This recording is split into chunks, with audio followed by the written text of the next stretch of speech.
ಆತ್ಮೀಯ H16 news ಅರ್ಥಾತ್ ಹೇ ಸೀತಾರಾಮಗೆ ಸ್ವಾಗತ. ನಾನು ನಿಮ್ಮವ MI ಅಥವಾ ಮಲ್ಲಪ್ಪ ಜೋತಾವಾರ. ಟ್ರಂಪ್ ಅವ್ರ ಜೊತೆಗೆ ಅಗ್ರಿಮೆಂಟ್ ನಮ್ಮ ಮೋದಿಯವರು ಮಾಡಿದ್ದು, ಅದರಲ್ಲೂ ಕೃಷಿ ಕ್ಷೇತ್ರಕ್ಕೆ ನಿಶ್ಚಿತವಾಗಿ ಮಾರಕ. ಇದರಲ್ಲಿ ಎರಡು ಅಭಿಪ್ರಾಯ ಇಲ್ಲ. ಅದಕ್ಕಾಗಿ ರೈತರು ಇವತ್ತು ಶರಣದು ಹೇಳ್ತಾ ಇದ್ದಾರೆ, ಹೇಳ್ಬೇಕಾಗಿದ್ದು ಕರ್ತವ್ಯ ಕರ್ಮ.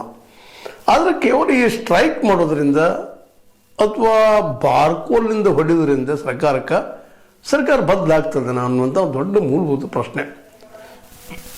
ಯಾಕಂದ್ರೆ ನಿಮಗೆ ಗೊತ್ತದ, ರೈತರು ಚಳವಳಿ ಮಾಡಿದರು 3 ಕಾಲೇ ಕಾನೂನುಗಳ ಸಲುವಾಗಿ.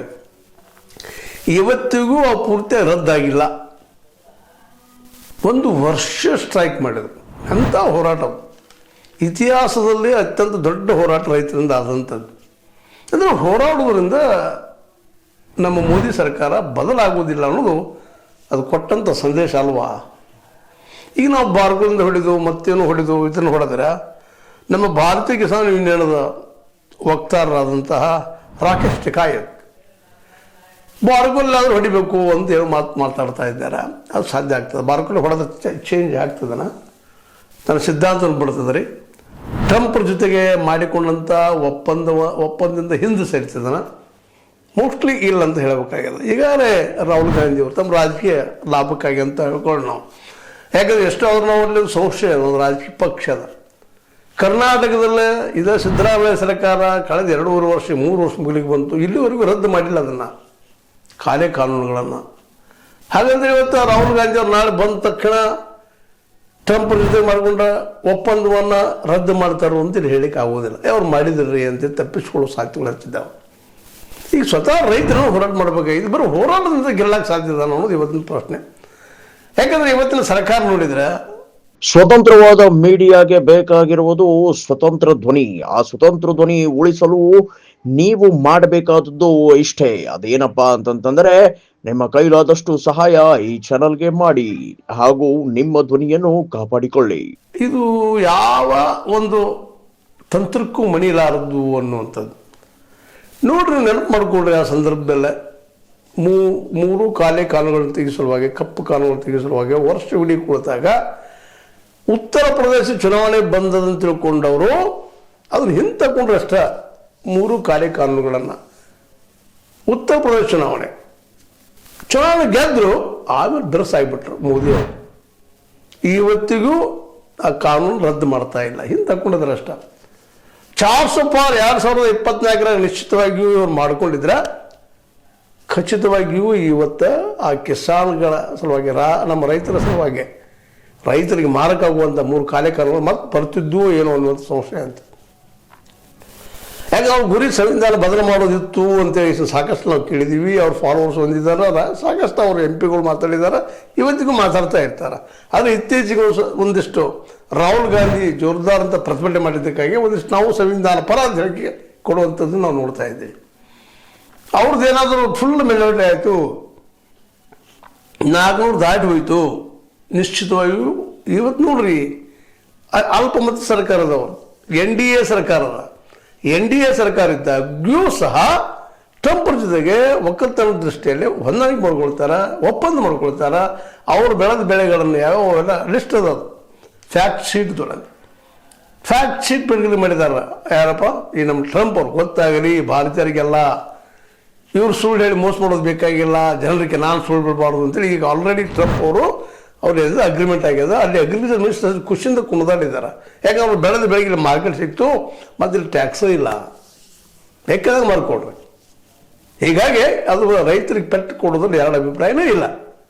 ಅದಕ್ಕಾಗಿ ಇವತ್ತು ಸ್ಟ್ರೈಕ್ ಮಾಡೋದಕ್ಕಾಗಿ ನಮ್ಮ ಏನಪ್ಪ ಅಂತಂದ್ರೆ ಈ ಹೋರಾಟಗಾರರು, ಇಲ್ಲೇ ನಮ್ಮ ರೈತರು, ರೈತ ಪರ ಹೋರಾಟಗಾರರು ಎಲ್ಲರೂ ಇವತ್ತು ಚಾಮರಾಜನಗರದಲ್ಲಿ ತಮ್ಮ ಹೋರಾಟವನ್ನು ಶುರು ಮಾಡಿದ್ದಾರೆ. ನಾವು ಬಾರ್ಕೋಲ್ ಇಟ್ಕೊಂಡು ಅಂತ ಹೇಳ್ತಾ ಇದ್ದಾರೆ.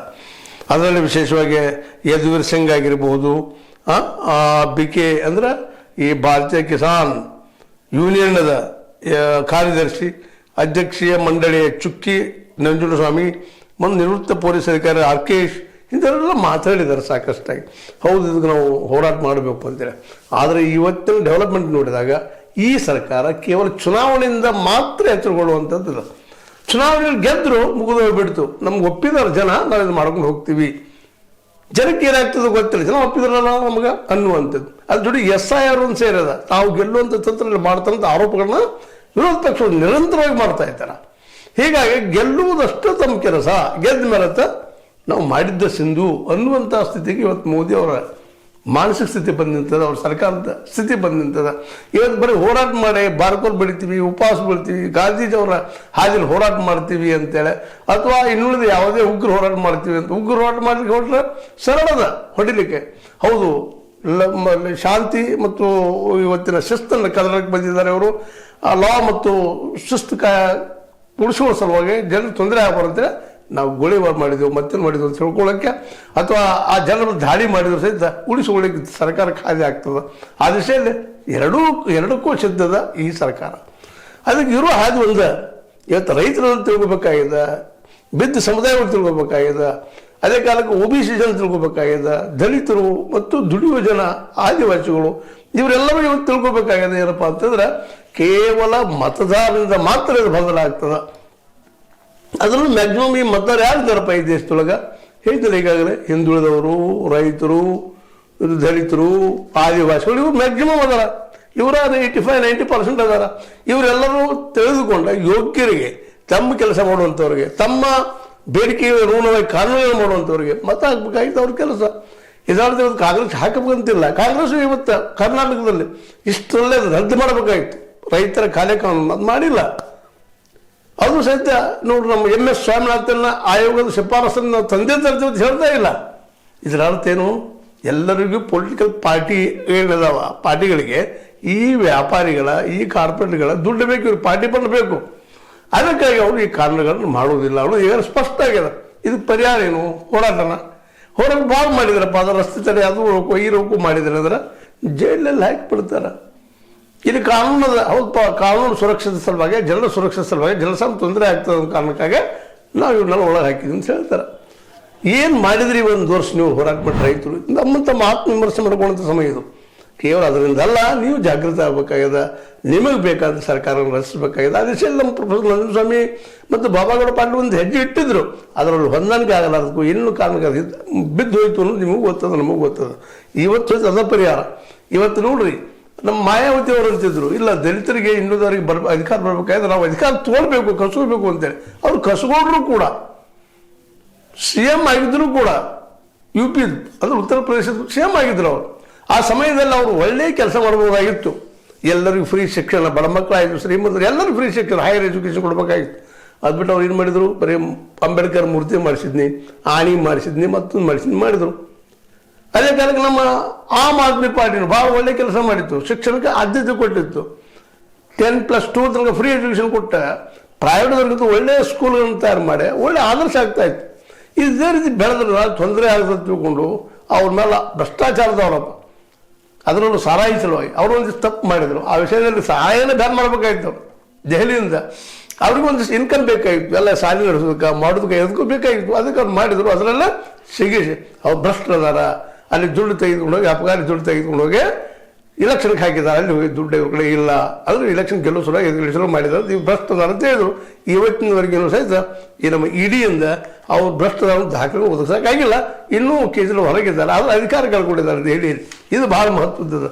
ಈ ದಿಶೆಯಲ್ಲೇ ಒಂದಿಷ್ಟು ಕೆಲವು ಪ್ರಯತ್ನಗಳು ಆಗಿದ್ದು ಹಿಂದೆ ಇತಿಹಾಸದಲ್ಲಿ, ಅದು ಯಶಸ್ವಿ ಆಗಿಲ್ಲ. ಆದರೆ ಈ ಸಲ ರೈತ ಸಂಘಟನೆಗಳಾಗಿರ್ಬೋದು, ದಲಿತ ಮತ್ತು ಇನ್ನುಳಿದ ಸಂಘಟನೆಗಳಾಗಿರ್ಬೋದು, ಅವರು ಅಧಿಕಾರವನ್ನು ಹೆಂಗೆ ತಗೊಳ್ಬೇಕು, ಇವರಿಂದ ನಾವು ಮುಕ್ತರಾಗಬೇಕಾಗಿದ್ರೆ ಇವತ್ತಿನ ಒಂದು ಫ್ಯೂಡಲಿಸ್ಟ್ ಅಥವಾ ಫ್ಯೂಡಲ್ ಅಂತಂದ್ರೆ ಇನಾಮದಾರಿ ಪದ್ಧತಿ ಆಯಿತು, ಕಾರ್ಪೊರೇಟ್ ಕೈಯಲ್ಲಿ ಇವತ್ತು ಅಧಿಕಾರ ಅದ, ಅವ್ರ ಕೈಯಿಂದ ನೀವು ಕಸೋಬೇಕಾಗ್ತದೆ.